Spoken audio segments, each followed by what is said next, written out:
Hi, this is an intro to the Judgment Miniatures game for people who are coming from Magic and like playing green. So one of the things that when you get started with the Judgment game that you're going to do is pick the starting heroes that you want to try. And so this video, I'm going to try to pick some heroes who really capture the aesthetic and play style that I think people who like playing green are gonna gravitate towards. So first, a quick intro. What is Judgment? Judgment is a tabletop war game. It's based on MOBA style of video games where your heroes are going to battle, starting with neutral monsters, leveling up, buying artifacts, and then ultimately battling against the enemy heroes. It's a two-player game, and it features these big, beautiful miniatures that you can see an example of here. And I think it's a fantastic tabletop game. So the themes, what does green symbolize? What do people who like playing green like about it? So some of the aesthetics of it, I think, is kind of the power of the wild and nature, and also this idea of these big unstoppable beasts. And the play style of green, I think the idea is to create this kind of unstoppable blunt force, and the idea of kind of ramping up to create an advantage against your opponent. So folks who like to play green, this one's for you. All right, so first, when you play Judgment at the getting started level, you're typically playing 3 heroes against 3. It can also be played at the 5 heroes versus 5 level, but this is kind of typically your starting point. So first I'm going to recommend a warband of 3 heroes to get you started. So the first hero I'm going to recommend is Thorgar. Thorgar is a Minotaur gladiator.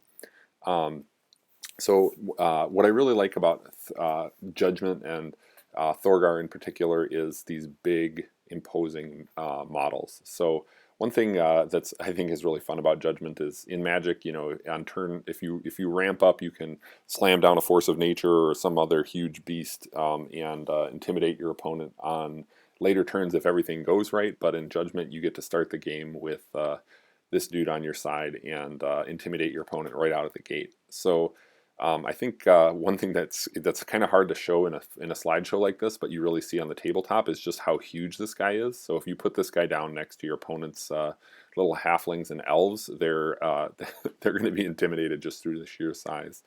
So and I think Thorgar is a great starting hero because he's fairly straightforward. He's super damaging, and he's just great into all different kinds of targets. And I think so. I think he really kind of symbolizes the kind of aggression and damage that green is really going to focus around. Um, the next hero I'm going to recommend is Donraker. So he's another Minotaur. So and again, speaking of huge, intimidating models, I think he really fits that bill. You know, I think people, yeah, when you set this miniature down on the tabletop, I think you really get a feeling for that like huge beast. Um, and Donraker, on top of being a really intimidating model, he's also really intimidating to play against. You know, if you imagine your big green creature that just your opponent just cannot kill, that's kind of the same thing you're getting with Donraker. And he's also a great fit in this warband because he protects your other heroes. So it's great in this to have kind of Judgment. A lot of times you're balancing a hero who's very strong at dealing damage, but also vulnerable to counterattack with defenders like Donraker, who are there to kind of protect heroes who are more vulnerable, like Thorgar. The third hero I'm going to represent for the starting warband is Svetlana, Dwarf Druid. So here we're talking more of the kind of nature magic side of green. So Svetlana's role is Soul Gazer, which means that she's going to be picking up the unbound souls on the battlefield and contributing towards the win in that way. But one thing that's really neat about Svetlana is in the theme of big beasts. So actually the biggest beasts and most dangerous creatures in this game are actually the neutral monsters. So Svetlana has an ability to move neutral monsters around and make them attack the enemy, which kind of gives you this feeling of controlling the biggest, baddest creatures in the game. She has an ability that gives her extra armor in melee, so it's great to have her in a 3v3 game because you have a second hero on top of Donraker who you can stick in tight places and you don't mind having an enemy attack. So it just makes this warband really tough. And also, if you're playing 3v3, there's 2 different 3v3 maps right now. And if you're playing on the Swamp 3v3 with the Vujasha monster, she's also just really great on that board because she can control the Vujashas and also has the ability to pick up multiple souls in a turn. And with Vujashas, there's lots of souls on the board. All right, so that ends our starting 3v3 warband of Thorgar, Donrakr, and Svetlana. So after you've played 3v3 Judgment and you're ready to move to the next level, typically what people are going to move to is either a 5v5 game or 3v3 with pick and ban. So pick and ban means that your opponent is going to ban one of your 5 heroes and you're going to pick 3 from the remaining. So you can play that pick and ban on the same maps that you've been playing on or go up to the bigger maps for 5v5. But either way, you're going to need to add a 4th and 5th hero. So my recommendations for that next step are going to be Alandir. So Alandir is an elf ranger, kind of fitting into that elf aesthetic of green. He's a really great complement to this warband because he's very damaging, and he's just a really tough, a tough model. And he complements a hero like Thorgar, who wants to be in there with melee damage in your opponent's face with this range damage. So he can help focus down an enemy, and he has a lot of ability to choose between targets. He also has a kind of AoE fire that can be devastating to the enemy. And then the next hero I'm going to recommend is Jager. Here I was kind of keying in on the idea of him riding this giant wolf and that being kind of this huge beast. He's also just a great fit with this warband.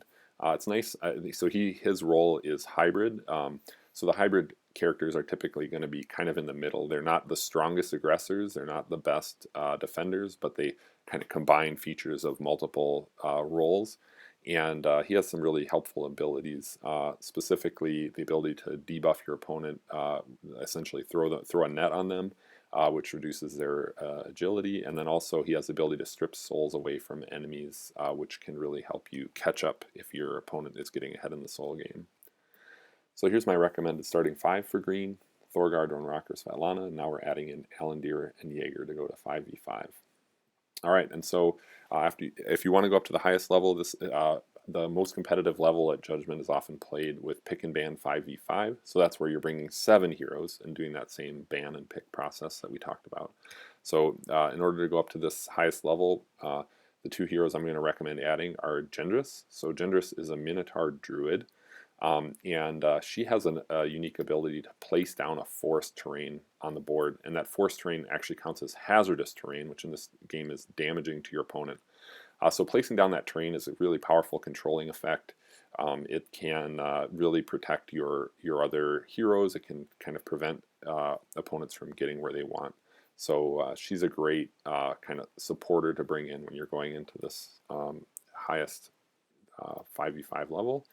And then the last hero I'm going to recommend is Viktor Clerval. So I thought a lot about this concept of ramp in Magic and how that might apply in Judgment. And I think the resource in Judgment that reminds me the most of mana in a game like Magic is Fate. So your goal in Judgment is to destroy your opponent's effigy by collecting souls. So that kind of acts like the life total in Magic. But Fate is a resource that lets you use your most powerful abilities. So I think that actually functions a lot like how you might think of mana in Magic. And what Viktor brings to the table is that if you have he has the ability to summon this powerful demon Dorgo Khan by spending 2 Fate. So that's a big investment of Fate.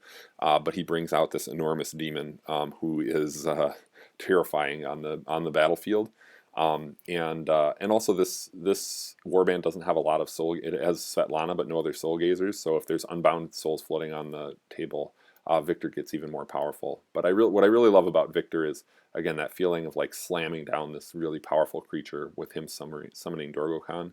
So I think if you can be Fate efficient, which this warband is, in the early game, get enough Fate and then get that huge demon on the table, you're going to really get that feeling of bullying the table like you do when you're playing with giant green beasts. This is the full warband that I would recommend. Now we're adding in Gendris and Viktor to go to the 7v7 level. All right, well, I hope you enjoyed this video. I'd really love to hear your feedback if you have any suggestions, and you can play Judgment for free at wartable.online.